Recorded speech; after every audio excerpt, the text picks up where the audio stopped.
اچھا بھلا ایک مولوی، یہ لبرل تو بہت زیادہ بیان کرتے ہیں اس قصے کو، مولوی بیان کرنا شروع ہو گئے، کہتے ہیں جی ایک جگہ اذان ہوئی، نماز پڑھنے کوئی بندہ نہیں آیا، اذان ہوئی نماز پڑھنے کوئی بندہ نہیں آیا، کہتے ایک بندے نے وہاں پہ کھڑے ہو کے ایک بار اسے کہا کہ ایک بار اور اذان پڑھ دو، کہتے پورے علاقے والے لوگ اکٹھے ہو گئے، پورے علاقے والے لوگ اکٹھے ہو گئے، ہاں بھی دوسری اذان کیوں پڑھی، یہ تو جائز نہیں ہے، یہ اذان کیوں پڑھی آپ نے؟ اب یہ بتا کے ان کے کہنے کا مطلب یہ ہے کہ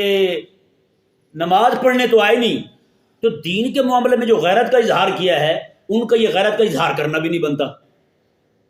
اس کا مطلب یہ ہے کہ جو بندہ اپنی ماں کی خدمت نہ کر سکے، ہیں جی، اپنی غریبی کی وجہ سے، مجبوری کی وجہ سے، سستی کی وجہ سے، تو وہ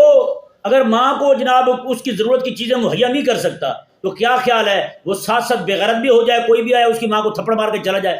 وہ کہے جب ماں کو روٹی نہیں دے سکتا، جب ماں کی خدمت نہیں کر سکتا تو پھر ماں کی عزت کا حفاظت بھی نہ کروں میں؟ یہ کیا طریقہ ہوا بھائی؟ کوئی بندہ جو ہے وہ اپنے بچوں کو ان کی خدمت نہیں کر سکتا، کیا خیال ہے اس پر لازم ہے کہ وہ اس بات کی بھی اجازت دے دے جو مرضی ہے اس کے بچوں کو تھپڑ مار کے نکل جائے؟ یہ تو بات سمجھ سے بالا تر ہے بھائی۔ لوگ جو ہیں یعنی چلو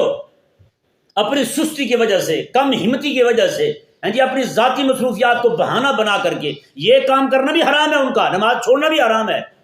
لیکن کیا خیال ہے ایسا بندہ جو ایک گناہ میں مبتلا ہو وہ دوسرے گناہ میں بھی مبتلا ہو جائے؟ ان کو یہ نہیں پتا کہ عبادات جتنی مرضی ہوں، دین کے معاملے میں غیرت نہ ہو تو اس کی عبادت قبول نہیں، اس کی عبادت قبول نہیں ہے۔